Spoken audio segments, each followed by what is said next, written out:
I will show you quickly what a JSON schema is, why it is needed, and how to validate a schema. Of course, I will do this with practical examples, so let's begin. A client using a mobile phone tries to connect to a server. The problem is how do the two communicate? They need a common channel and language. This is where JSON comes in. JavaScript Object Notation. It is a text-based data format. It is commonly used in web applications to send data from a server to a client and vice versa. It follows the IETF standard. You can find more information on these pages. I will put the links in the description. The JSON schema standard has been through a number of revisions or drafts. The current version is draft 2020-12, but some older drafts are still widely used and popular. In our examples, we will use the 4th version. Why is this standard needed? We need this standard to have consistency across JSON data and to validate the data. Some examples of use are automated testing and ensuring quality of client-submitted data. This happens when users fill out a form. I opened the Visual Studio Code. I'm creating a new file. Command S to save it. I'll call this person.json. I'll put here an object with 3 properties: ID, 1, name, which is a string, Adrian, and age, 26. This is a simple JSON object. The problem is that looking at this example, which contains 3 properties, we could not know if the ID can be 0 or a negative number, or if the age can be 0. To solve this problem, metadata is needed to describe the data types and keys. Here comes the JSON schema that helps us organize metadata. So, what is metadata? Metadata is data that provides information about other data. Some examples include purpose of the data, means of creation of the data, time and date creation, file size, and so on.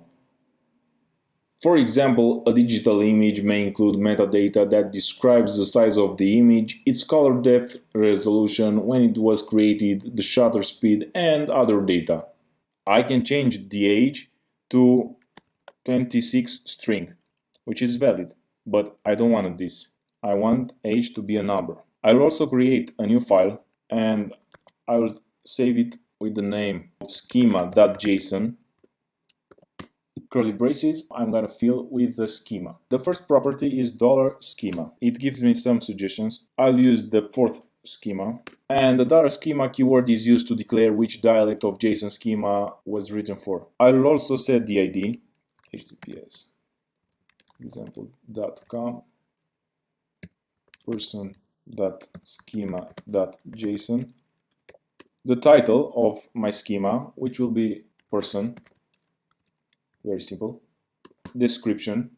This document records the details of a person. The type, which is an object. And properties. Now we're going to define all the properties from this file, from this person.json. ID, which has a description, a unique identifier for a person, type, which is number, okay, name, description, full name of the person,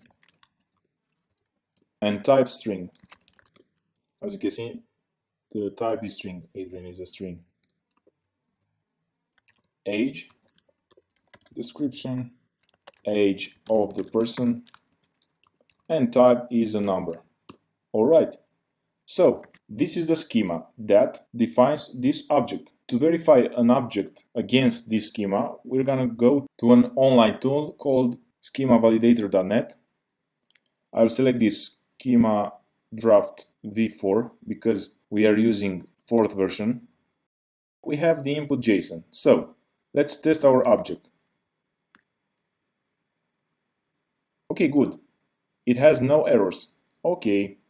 But if I change the age to a -26, it's alright because it is a number, nothing else. But if I change it to a string, 26 string, we got an error. Found one error, invalid type. Expected number but got string. So this schema helps you to validate the input JSON. It makes you keep a consistency, like I've told you in the beginning of this video. I've initialized a very basic Node project with Express dependency, which I've installed earlier. And I have this simple basic example, which sends hello world, but I'll replace it with res.json and return our object. Okay, maybe I can do this. I'll run the application, node index.js. Okay, so it works. Now we go to Postman, add a request, copy and paste the URL. It's a GET request and hit the send button. Okay, it works.